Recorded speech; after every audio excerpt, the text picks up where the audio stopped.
રોજ તારીખ 17 માર્ચ 2026 માનવ સેવા જીવદયા અને સમરસતાના ઉપાસક અંબેધામ ગઢશીશાના પરમ વંદનીય ભાગવત દેવી પૂજ્ય ચંદુમાના સાનિધ્યમાં અને ગૌશ્વ માતૃશ્રી ઉષાબા વિજયભાઈ આડ ઠક્કરના મુખ્ય યજમાન પદે પ્રખર ભાગવતકાર પૂજ્ય જિગ્નેશ દાદાની ગઢશીશા મધ્યે ચાલતી શ્રીમદ ભાગવત કથા દરમિયાન માનવ જ્યોતના પ્રબોધ મુનવર પૃથ્વીરાજસિંહ જાડેજા સહદેવસિંહ જાડેજાએ પૂજ્ય જિગ્નેશ દાદાને કુંડા ચકલીગર અર્પણ કર્યા હતા અને કચ્છભરમાં માનવ જ્યોત સંસ્થા ભુજની ચાલી રહેલી વિવિધ સેવાકીય પ્રવૃત્તિઓથી માહિતગાર કર્યા હતા.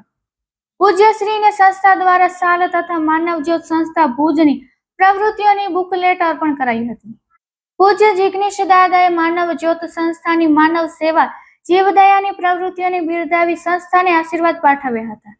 મહેશસિંહ જાડેજા તથા જયેશભાઈ વ્યાસે સાથે રહ્યા હતા.